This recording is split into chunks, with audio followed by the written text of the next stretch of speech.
ও বান্দা বান্দিরা, তোমরা যখন অন্ধকার কবরে যাবে তোমাদের নামাজটা ঠিক রাখবে। তোমরা যখন অন্ধকার কবরে যাবে তোমাদের আমলখানা ঠিক রাখবে। তোমরা যখন অন্ধকার কবরে যাবে তোমরা ইমানদার হয়ে কবরে যাবে। আমার আল্লাহ পাক আল্লাহ তাআলা বলছো, গো আমার বান্দা বান্দিরা, তোমরা যদি অন্ধকার কবরে যাওয়ার আগে এগুলো যদি ঠিক করে যদি অন্ধকার কবরে যাও, আমার আল্লাহ পাক আল্লাহ তাআলা বলতেছে কবর হবে জান্নাতি জায়গা।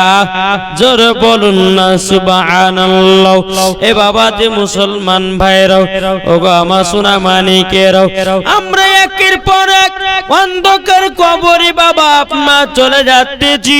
অন্ধকার কবর এমন ভয়ানক জায়গা, আল্লাহ পাক আল্লাহ তাআলা বলছো, গো আমার বান্দা বান্দিরাও, তোমরা যদি কবরকে যদি ভয় করো, ওই ব্যক্তি অন্ধকার কবর দেখলে বাবাজি কলিজা পর্যন্ত কেঁপে যায়।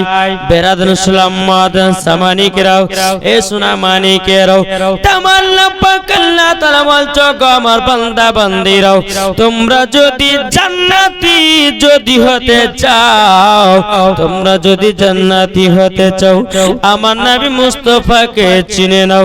তোমরা যদি জান্নাতি হতে চাও, আমার নবী মুস্তাফার সুন্নাত গুলোকে মেনে নাও। তোমরা যদি জান্নাতি হতে চাও, আমার নবী মুস্তাফাকে মুহাব্বত করো। আল্লাহ পাক আল্লাহ তাআলা বলতেছে, মুহাব্বত করলে পরে জান্নাতি জান্নাতি। জোরে বলেন। তাহলে নবীকে মুহাব্বত করবেন তো? কে কে করবেন হাত তুলে দেখেন। ইয়া রাসূলুল্লাহ, একটু বলেন ইয়া হাবিবাল্লাহ। তুর পাহাড়ে মুসা করিলেন খোদাকে দেখা। জোরে বলুন। তুর পাহাড়ে মুসা করিলেন খোদাকে দেখা। ও গো ইয়া রাসূলুল্লাহ নবী মুস্তাফা, আরবে নয় মিশরে, ইরাক নয় ভারত নয় ইরাক নয় রে, সারা আসমান জমিনে নবী মুস্তাফা। কান্ডারিয়া ওপারে নবী মুস্তাফা, আরবে নয় মিশরে, ভারত নয় ইরাক নয় ভারতের রে, যাদের দিলে আছে গো নবী মুস্তাফা। জোরে বলেন। দিলেতে নবীর মোহাব্বত রাখেন। আমার আল্লাহ পাক আল্লাহ তাআলা বলতেছে, ওগো আমার বান্দা বান্দিরাও, তোমরা যদি নবীকে এক বিন্দু যদি মোহাব্বত করে অন্ধকার কবরে যাও, আমার আল্লাহ বলতেছে মরার পরে জান্নাতি জান্নাতি। জোরে বলেন সুবহানাল্লাহ। আচ্ছা, কালকে জীবনী কোথা থেকে রেখেছিলেন মনে আছে? এই কারো মনে আছে? জীবনে শুনতে আছে না খিচড়ি খেতে আছে, আল্লাহ মালিকই জানে। হ্যাঁ হ্যাঁ, এই জীবনী কাল কোথা থেকে রেখেছে মনে নাই? ছাগল আনতে গেছিল না? আলহামদুলিল্লাহ, আমার নবী মুস্তাফা ছাগল আনতে গেছে কোথায়? পাহাড়ের উপরে। পাহাড়ে গেলেন তো নবী বলছে, এই বাঘ আমার দুধ মায়ের ছাগলকে কেন ধরে নিয়ে এসেছো? তো বলছে হুজুর আমাদের মাথা গরম হয়ে গেছে, আপনাকে 3 দিন ধরে দেখতে পাইনি, তারই জন্য আপনাকে দেখার জন্য আপনার দুধ মায়ের ছাগলটাকে আমরা নিয়ে এসেছি, এই কারণে আপনাকে এক নজর দেখার কারণে। জোরে বলো সুবহানাল্লাহ। এই বাঘ চিনল নবীকে, কিন্তু বাবা যে আজকে 2 পায়া মানুষ নবীকে চিনতে পারল না। আমার নবীজি বলতেছে, এই বাঘ আমাকে দেখেছো এবং আমার দুধ মায়ের ছাগলটা তাড়াতাড়ি করে দাও। মন দিয়ে শুনবেন মা জীবনী, যদি নবীর জীবনী শুনে যদি আপনার 1 ফোঁটা জল ফলাতে পারেন, কাল কিয়ামতের ময়দানে জাহান্নামের আগুনকে নিভায়া দিবে। জোরে বলেন বেরাদার ইসলাম মুআদ্দিন সামানিকরাও, আমার নবীজি বলতেছি বালক বাক, তবে শুনে রেখে দাও, শুনে রেখে দাও, তোমরা আমাকে দেখার জন্য আমার দুধ মায়ের ছাগলটা ধরে নিয়ে এসেছো, আমাকে দেখে নিয়েছো, আমাকে জলদি করে ছাগলটা দাও। আমার মা জননী চোখের পানি ঝরায়া কান্না করতেছে। বাক বলতেছে, ইয়া রাসূলুল্লাহ, ইয়া হাবিবাল্লাহ, নবী গো, ও গো দয়াল নবীজি, আপনার কাছে একটা আবেদন করতে চাই। নবী গো, আপনার পা মুবারকে আমরা 1 নজর করে চুমা খেতে চাই। নবী গো, আপনি যদি চুমা খেতে দেন, নবী গো, আপনার দুধ মায়ের ছাগলটা দেব। আমার নবী বলছে, বাঘেরা তোমরা শোনো গো, আমার পায়ে তোমরা চুমা দিতে লাগো। জোরে বলেন না সুবহানাল্লাহ। বেরাদার ইসলাম মাদ্রাসা মানিকেরাও, এ সোনা মানিকেরাও, আমার নবী মুস্তাফা সাল্লাল্লাহু তাআলা আলাইহি সাল্লামের পা মুবারকে পা আপনার বাগে আপনার চুমা দিতেছি, একটা একটা করে বাগে আপনার চুমা দিতেছি।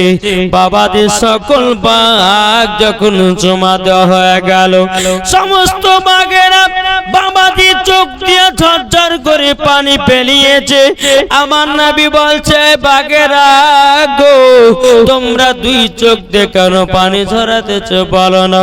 বাঘ গলে কেঁদে কেঁদে বলছে, নবী গো, ওগো রাহমাতাল লিল আলামিন, ওগো গায়বের সংবাদদাতা নবী, ওগো দয়াল নবীজি, আপনার কাছে একটা আবেদন করতে চাই।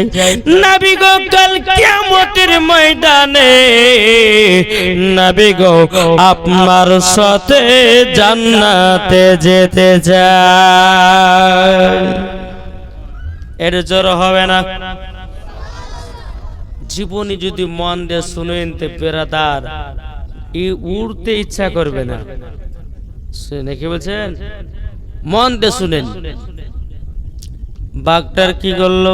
ছাগলটা নিল, নেবার পরে এদিকে মা হালিমা বাবা পাহাড়ের নিচে কান্না করছে, আল্লাহ গো, আমার দুধ বেটার যদি কিছু হয়ে যায়, কিছু হয়ে যায়, আমি তো হযরতে মা আমিনার সামনে মুখ দেখাতে পারবো না, পারবো না। বাবাজি মুসলমান ভাইরাও, এ সোনা মানিকেরাও, এদিকে বেরাদার আমার নবী মুস্তাফা ছাগলটাকে কোলে করে নিয়ে বাবাজি 1 পা 2 পা করে পাহাড় থেকে নামতেছি। হযরতে মা হালিমা রাদিয়াল্লাহু তাআলা আল্লাহর কাছে দোকান হাত তুলে বলছে, আল্লাহ গো, আমার দুধ বেটার যেন চুল পরিমাণে ক্ষতি না হয়, ক্ষতি যেন না হয়।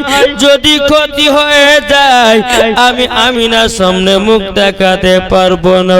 বেরাদার ইসলাম মাদ্রাসা মানিকেরাও, এ সোনা মানিকেরাও, আমার নবীজি বাঘটাকে নিয়ে যখন বাবা ছাগলটাকে নিয়ে 1টা 2টা পা করে নামতে নামতে বাবা হযরতে মা হালিমার কাছে আমার নবী মুস্তাফা জানো ছাগলটাকে হাজির করায়া দিলেন।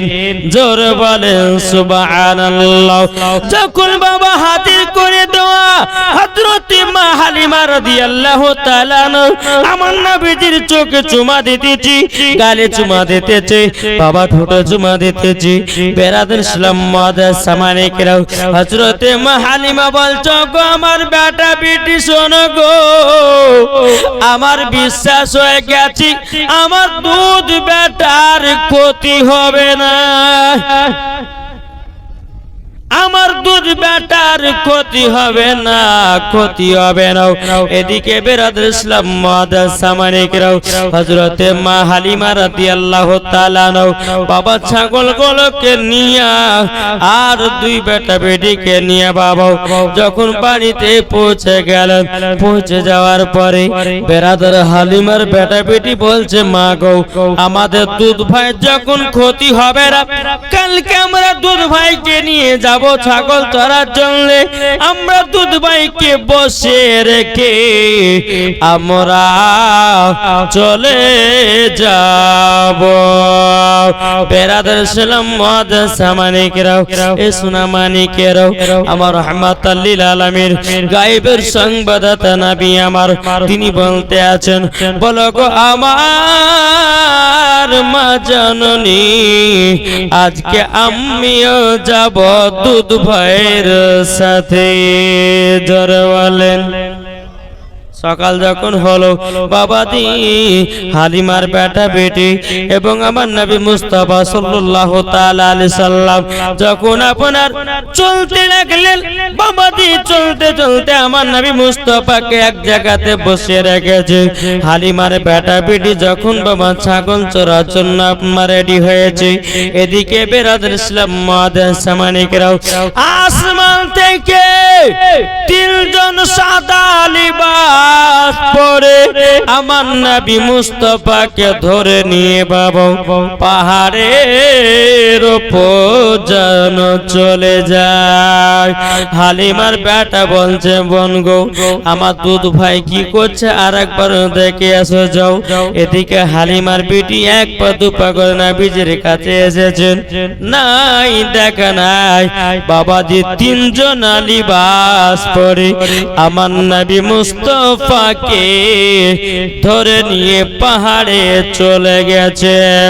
হালিমার বেটি যখন পাহাড়ের দিকে তাকায়া দেখতেছি বাবাজি আমার নবী মুস্তাফার বাবাজি আপনার বুকে একটা ছুরি ঢুকায়া কি জানো গোস্তের টুকরা বের করে দিল। হালিমার বেটি কান্না করতে করতে গিয়ে বলছে ভাই গো আজকে কাণ্ড ঘটে গেল। বলে কি কাণ্ড বলো না বলো। তখন বলছে ভাই গো আজকে তিনজন সাদা লিবাস পরে আমার দুধ ভাইকে পাহাড়ের উপরে ধরে নিয়ে গেল আর বুকে যেন একটা ছুরি ঢোকায়া দিল, গোস্তের মতো কি যেন একটা বের করে ফেলে দিল। বেরাদার ইসলাম মুআদ্দাস সামানিকরাও হালিমার বেটা বেটি দৌড়াতে দৌড়াতে আসার পর দেখতেছি তাই তো আমার দুধ ভাইকে তো নিয়ে গেছে পাহাড়ে পরে। হালিমার বেটা বেটি কান্না করতে করতে গিয়ে মা জননীকে বলছে মা গো আজকে তো বিশাল বড় একটা কাণ্ড ঘটে গেল। বলি বেটা কি হয়েছে বলো, কি হয়েছে বলো বলো। তখন বলতেছ গো আমার আম্মা জান আমাদের দুধ ভাইকে জানো ধরে নিয়ে চলে গেছে কোথায় পাহাড়ের উপরে। বলে তাই নাকি বললাম, বলে পাহাড়ের উপর যখন নিয়ে গেল তারপর কি হলো। তখন হালিমার বেটা বেটি কান্না করতে করতে বলছে মা গো আজকে দুধ ভাইয়ের মনে হয় যে কোনো একটা ক্ষতি হয়ে যাবে গো মা। মা হালিমা চোখের পানি ঝরায় কান্না করতে লেগেছে। বেটারও এরকম ভয় দেখায়ও না, যদি কিছু হয়ে যায় আমি মা আমিনার সামনে মুখ দেখাতে পারবো না। ও বেটারা কি হয়েছে বলো বলো কি হয়েছে বলো। হালিমার বিটি বলছে মা গো আমরা যখন দুধ ভাইকে যখন দেখতে গেলাম ও গো মা জননী ওগো মা জননী, যখন আমরা দুধ ভাইকে দেখতে গেলাম, আমরা দেখতে পেলাম তিনজনা সাদা লিবাস পরে, জানো আপনার কিনা নবীজির বুকে একটা ছুরি ঢোকায়া দিল, আর কি জানো একটা গোস্তের টুকরা বের করে দিল। বেরাদর সালাম মুআজ্জাজ সামানিকেরাও, এ সোনা মানিকেরাও, হালিমা আপনার দৌড়াতে দৌড়াতে বাবাজি এসে দেখতেছেন আমার নবীজি বসে বসে আল্লাহ জিকির করতে আছে, আল্লাহ জিকির করতে আছে। বিরাদর ইসলাম মুআজ্জাজ সামানিকেরাও, মা হালিমা বলছে বেটা তোমার বুকে নাকি কে ছুরি ঢুকিয়েছে, এই বেটা জামাটা খোলো দেখি। যখন নবী মুস্তাফার জামা মুবারকটা আপনার খুলিয়েছে, বুকেতে আপনার তাকায় চুল পরিমাণের কাটার দাগ নাই।